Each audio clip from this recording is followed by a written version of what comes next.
evening, and welcome to another episode of the Power Half Hour Unstoppable Business Owner. I'm your host, Dorothy Odell.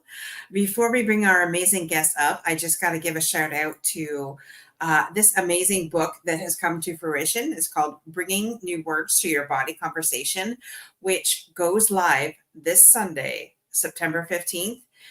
More links to come with that, but I'm super excited. It's a labor of love between 10 different women that have poured their heart and soul into letting you know that you're not alone in your different body conversations, and how we can help you move forward to getting on the positive side of that instead of staying in the negative. With that, though, I want to bring up my amazing guest, Carlee Myers. Carlee is a leading stress management expert and founder of the Stress Less Company, empowers leaders to achieve peak performance, leveraging her credentials as a diplomate of the American Institute of Stress and certified Safe Conversations leader.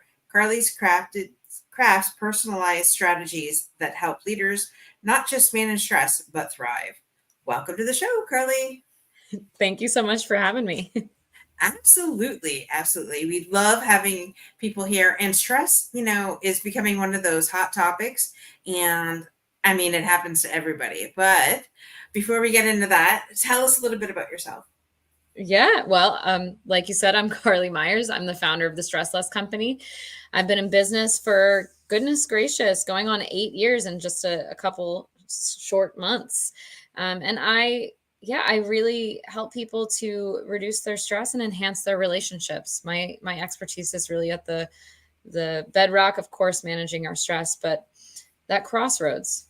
How can we? I know that the top 5 stressors in the United States, it's money, shocker, right? then comes job pressure, then personal health issues, and relationships is number 4. But the irony in that, from my perspective, is that relationships affect all of those top stressors. Where does our money come from? Relationships. Most people quit bosses, not jobs. Relationships, right? And personal health concerns. There's a lot that's out of our control, but oftentimes I hear folks who are frustrated in their relationships with their doctors, or even family members just not understanding. And so relationships, they are everywhere. And so is stress. So working at the intersection of those two things, that's my sweet spot. Woohoo. And what made you decide to get into that? Yeah, so that's a can of worms. I always like to warn folks when they ask, but yeah, when I was about 12 years old, and I do actually want to give a trigger warning, a more formal one. When I was about 12 years old, a man was actually murdered in my home, and my mom was shot 3 times. And while my mom ended up making a miraculous recovery, I ended up struggling for a long time. I struggled with the symptoms of PTSD, with stress, jumpiness, nightmares, anxiety. I mean, you name it. I was probably struggling with it. And for a long time, I didn't really tell anyone what was going on. But when I finally got the courage to open up and say, hey, I'm having a hard time here, it was like clockwork that I got the same responses every single time. Hey, have you tried therapy? Have you tried yoga, changing your diet, hitting the gym? The list goes on. And there's a reason that those things are so mainstream. They work for so many people, but they weren't getting me over that hump to that place where I knew was possible. And so that was one side of the coin. And then the other side of the coin was this, I don't know if I would call it disappointment, or there's probably a better word underneath of it, but that when I did go to these people, I was getting sometimes unsolicited advice, or a lack of empathy in terms of like, oh, shouldn't you be over this already? Things like that. And so I really realized through my journey that it can be incredibly painful to go through whatever stress, whether it's trauma or day-to-day stress, and then bring it to someone and not be received. Now, luckily for me, I wasn't willing to accept that low-grade misery as my new normal, and I kept exploring. And that's when I figured out exactly the variety of things to put in my tool belt that worked for me. And I also uncovered something called safe conversations, which is a really unique methodology that's completely transformed all of my relationships for the better. So tell us about that, because now I'm intrigued. I'm passionate. Like, Which part? Tell me which part. The safe conversations. Well, I'm Yeah. intrigued about it all, and sorry that happened to you. First of all, that Oh, would thank be you. devastating. But I think every time we're in a situation, whether it be people don't not necessarily like the word traumas, but that's what they are. When you're in a trauma, you go through something that's traumatic. You when you come out the other side, now it's, I guess, for lack of a better word, your responsibility to help somebody else get through that. And so Mm, I think that's why most of us do what we do, because we've been through the trenches, and because we have done that, that's how we get to the other side and then help more people do that. So tell us though about this. What did you just say? safe Thank conversations. you. Safe Yeah. conversation. What is that? Save Conversations is a phenomenal skill slash tool. It was actually created by Harville Hendricks and Helen LaKelly Hunt. They are the founders of Safe Conversations. It's basically a whole new way of talking that teaches people how to talk without criticism, how to listen without judgment, and how to connect despite difference. Because the number one reason that people fight, they found, is actually objection to difference. And so if we can learn how to communicate despite difference, it's absolutely a game changer. Harville actually had his, like, is incredibly well known. I mean, so is Helen, actually, from their variety of research and books. But I think he became most well known by going on the Oprah Winfrey Show. Where even Oprah Winfrey was like, if it wasn't for this dialogue process, this formal new way of talking, she wouldn't be married to Sigmund anymore, which is like a crazy thing for her to say and endorse. But yeah, it's a formal dialogue process. It has some rules of play, but when it boils down to it, it's the only relational competency tool that I've come across that is actually rather simple to use. Now, I'm not going to say it's not going to feel awkward at first, but it is the simplest and most effective tool for creating connection that I have found. And trust me, I've done a lot of research. So it's just basically like a new way of communicating. Is that what you're saying? Yeah, it's a new way of communicating that uses sentence stems. So we would use sentence stems, and then there's some rules of play. So something like one rule of play is called zero negativity.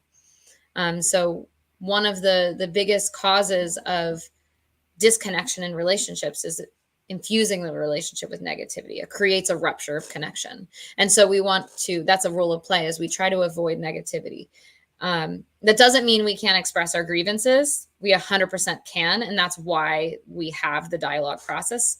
And we actually have a whole frustrations dialogue that we teach at Safe Conversations. But it's how we communicate those frustrations and those grievances that makes a world of difference. Yeah, I can see that. It Totally. seems like for the last month and a half, it's every conversation I try to have with my husband, it's like we take each other the wrong way and we're like butting heads. And I'm just like, I finally said to him, I said, I don't know what this is. All I know is that our communication sucks in the moment. So let's just back away, go to each other's corner, and we'll come back out later because I've had enough. Yep. Yeah. You're like, no more negativity. I can't.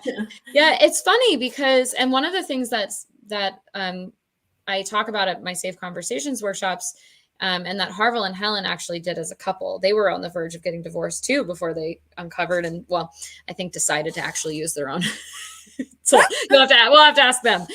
But was this, I forget exactly what they call it, but it's a signal word that says, so rather than being like, you're being negative, which puts more negativity into the relationship in the moment, they would use and recommend using a signal word. And I think they each had one, which was, I think it was like watermelon and marshmallow or something like that. So you can choose these kind of silly words, or you can, say, oops, like you can choose a more straightforward word as well, but to signal, hey, something's off and we need to change the direction of this conversation. And one of the things that we teach in Safe Conversations is like, we've had an oopsies moment. We've had a moment where we've for instance, I might be in conversation with my partner and an attitude slips out of my mouth. He might say chimichanga, I don't know, whatever the word is. And then that's the invitation to actually implement a repair tool, a repair practice to redo the interaction and try again and take that. It's basically like sucking the poison out of a wound, right? Taking another stab at it. Although now that's a violent stab. But anyway, yes.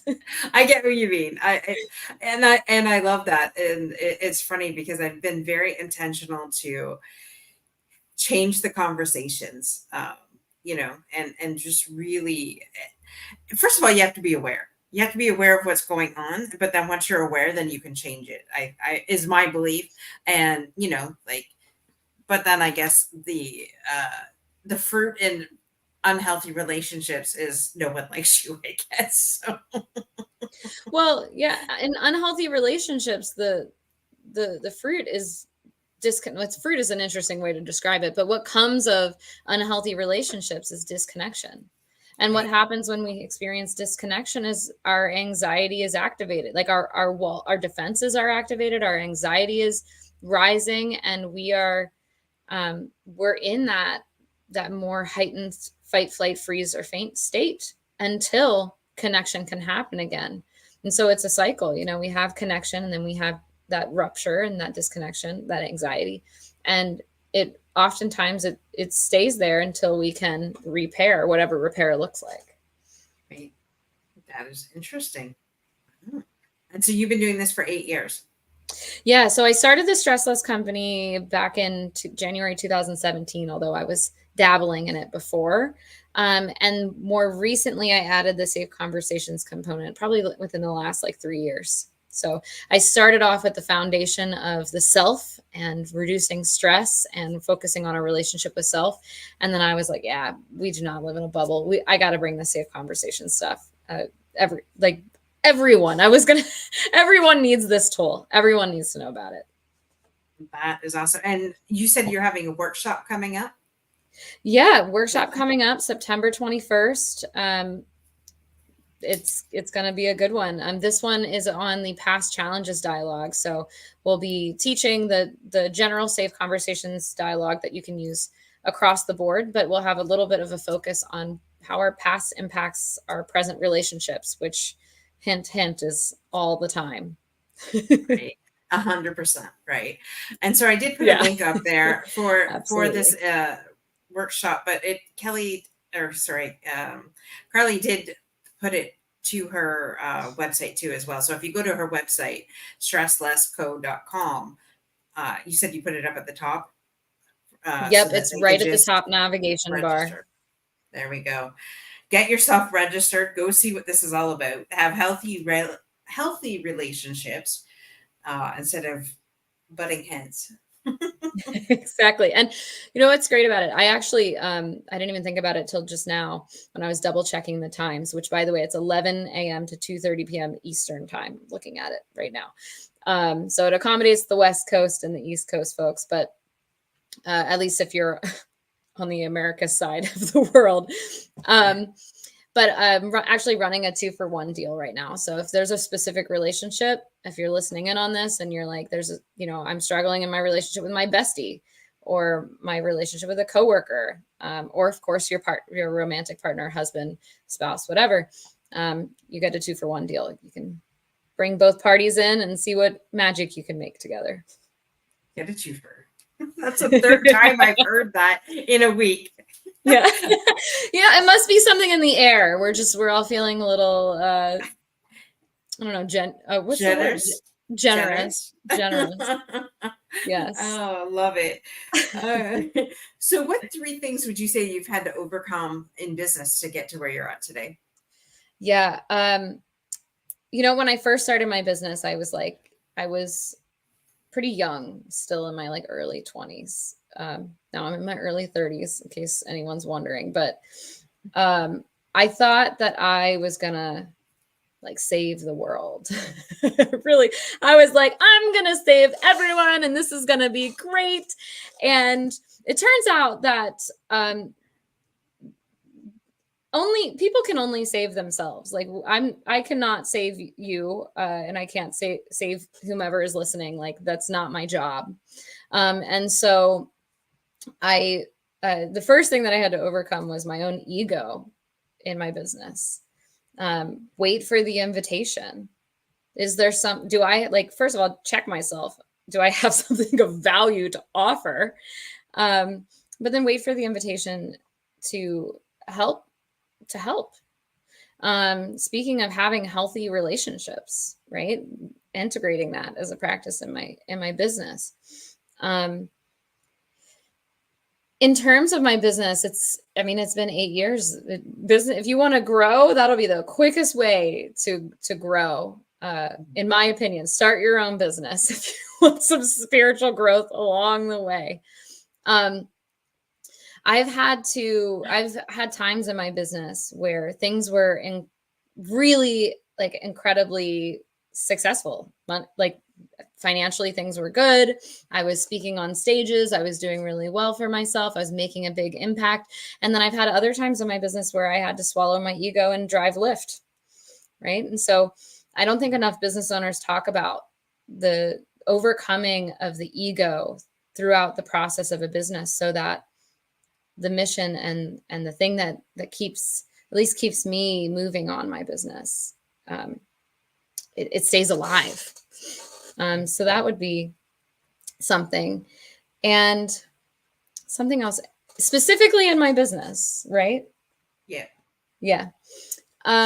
Something else I've had to overcome specifically in my business. Well, I've gone through a couple of rebrands at this point. And if anybody who's listening who has a business has been through a rebrand, you know what I'm talking about. It can be challenging, to say the least. But yeah, I would say those three things. I'm sure there's plenty more. Owning a business is plenty of ups and downs. But yeah, and then I would say actually one thing that just came to mind is going through major, I think actually probably one of the biggest challenges in my business was dealing with personal crises, or personal, like where my world was completely flipped upside down.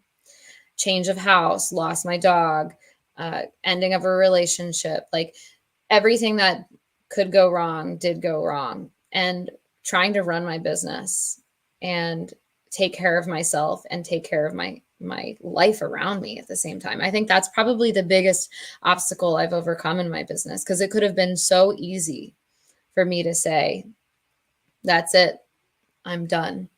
Or it could have been easy for me to say, I'm going to ignore all my problems and I'm going to hustle through and I'm just going to make this business work. And somehow, some way, I was able to find the grace for a balance between the two, taking care of myself and continuing to take care of the Stress Less company.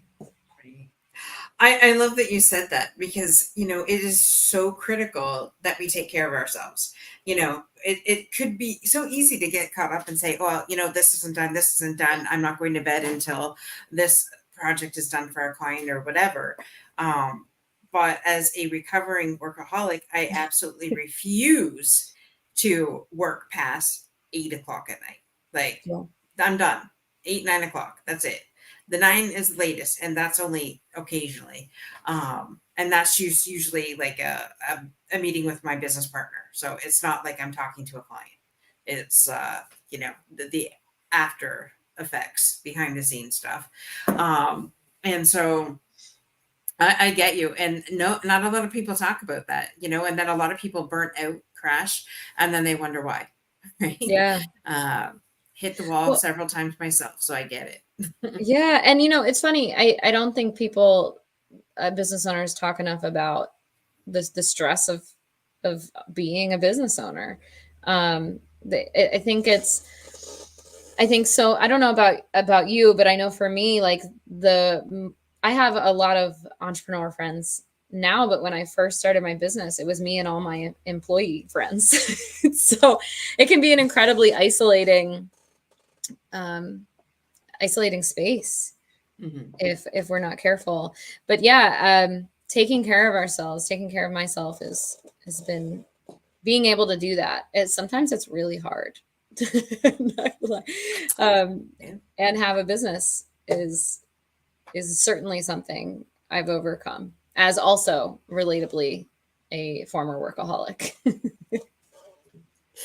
I remember at one point I had two jobs, a part-time and a full-time. And the relationship that I was in, he had been laid off, and he, for whatever reason, refused to go look for work outside of that parameter of time. And so here I was working pretty much around the clock, getting 4 hours sleep that lasted for 9 months. And then I'm like, forget this. Like, I'm done. I crashed after that. Like, it took me 3 years to recover for Yeah. 9 months. Well, no, it was 11 months of that. 11 months of that. But yeah, I get it. Yeah. And I think so many entrepreneurs find themselves in that situation,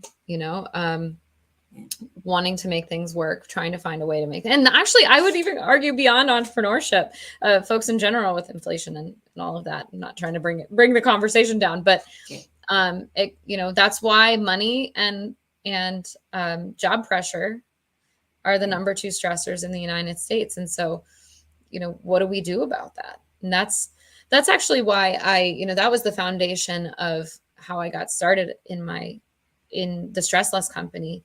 Is I actually helped professionals. That was my focus. I helped professionals navigate those two things. How do I take care of myself and grow my business? How do I take care of myself and grow my career? Because for whatever reason, it seems like they are completely separate.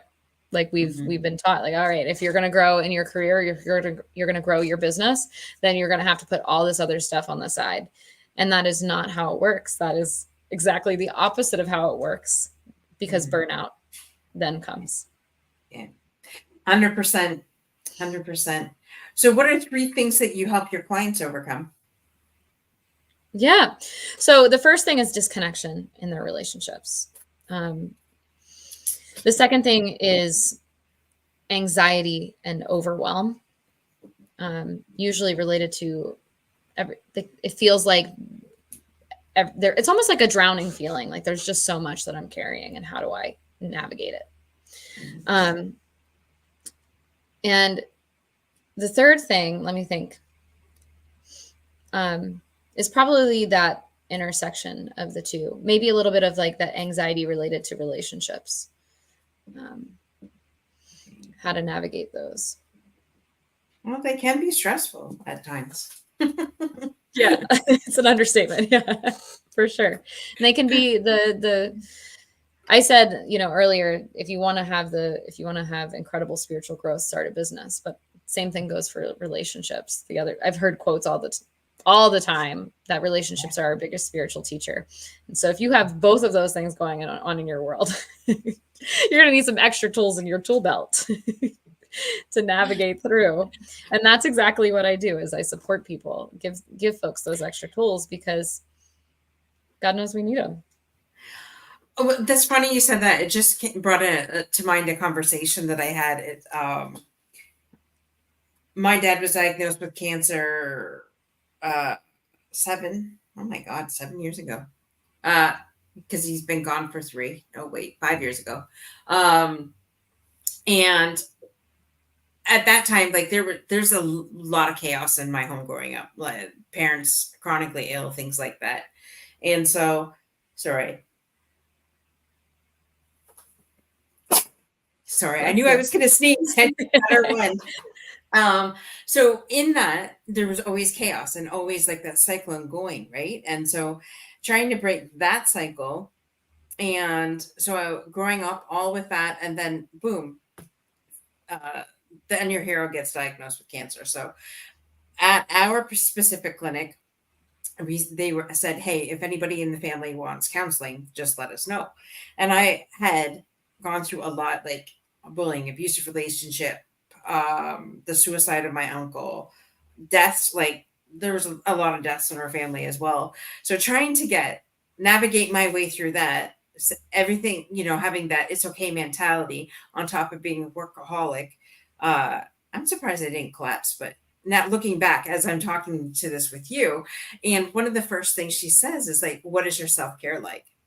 I'm like, there's no time Just for laugh. self care. Yeah. There's none. I Yeah. am getting married.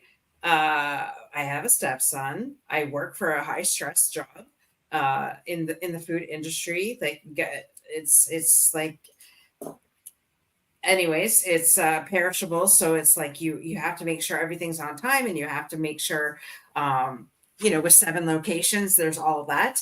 And then, then my dad just got diagnosed with cancer, and so all of that, when am I supposed to find time for myself? And I remember her saying, either you make time, or, you know I think she alluded to the fact that I'd have a heart attack, which I'm very grateful that I have never had. But just seeing that, like the buildup of all that, and then when finally somebody puts into you, and she goes, I'm going to give you some tools so that you could for your toolbox, so that you can learn different things. So that was the aha moment when you said tools, because not a lot of people understand that, with just a certain couple of tweaks, life can be amazing if you allow yourself to have those tweaks. Yeah. And, whether that be with your relationship with your spouse or work or whatever, like you said, um, people are is in everything. You can't get away from Yeah, them. absolutely. It's so funny how much of an impact even just one new skill can have on a life. Like for me, safe conversations. I know so many people who and even myself like have gone through stuff, dealt with death, trauma. Like my mom was in the hospital for a long time, post shooting, like gone through situations where I don't know what to say to you. I know you're going through it. I'm going through it too, but I have no idea what to say. Just that, learning safe conversations, some of the sentence stems, to be able to use them when someone has something really hard to share with me, to be able to just pull those out of my back pocket and have a genuine connection with that person. Just one tool changes all my relationships for the rest of my life. And that's just one component of a relationship. Right. Yeah, imagine if we've got like 20 tools that we actually remember to use in our Right. back pocket. And I think you nailed it when you said giving ourselves grace, because a lot of us will beat ourselves up into the point where we're black and blue pretty much, because we Mhm. just kept on beating a dead horse. And so that again is one of the biggest things, I think, too, that anybody can give themselves: self-care and Yeah, grace. grace for sure. It's the last step of my stress less method. Embrace grace, because we're not perfect, nor are we meant to be perfect. And if we're going to have a little bit of serenity in this life, a little bit of peace, a little bit of contentment, a little bit of silliness, whatever that good feeling is, we got to give ourselves some slack, because we're doing the best we can with what we know, or the best we can with what we've got. That's the reality. 100%. 100%. So you said that event is September when? September 21st, 11 a.m. to 2:30 p.m. Eastern time. I'm looking right at it, so I'm not going to mess it up. September There we go. 21st, 11 a.m. to 2:30 Eastern. And just go to www.stresslessco.com, get Mhm. registered today, find those tools, listen to those tools that Carlee gives you, and yeah, change your life, change your relationships, change everything for the better. And absolutely. Thank you so much, Carlee, for coming on. Do Yeah. so much appreciate you. Um, it's been an awesome time getting to know you. And thanks for coming on. Thanks for sharing your wisdom with our guests. Is there any last words that you'd like to say before we wrap this up? Yeah. Well, to wrap it up, I say give yourself some grace, give yourself some slack. And I really, really do appreciate you having me on the show. This was a great conversation, and the energy felt really cozy. So I Well, appreciate thank that. you. Yeah. I, I try and put people at ease. Sometimes people get kind of anxious coming on a show, and I try to, like I said, it's just a conversation between two friends. Um, and so, yeah, that's what we do over here. We put people at ease. Uh, so sign up for Carlee's Stress Less class there on September 21st from 11 to 2:30. Get registered today. Thank you so much. And if you forgot when that was, this lives on YouTube forever. And it will also be on our Roku channel. So subscribe to our channels, guys. Leave a comment, leave reviews, and be unstoppable in all that you do. Same time, same channel next week. Bye for now.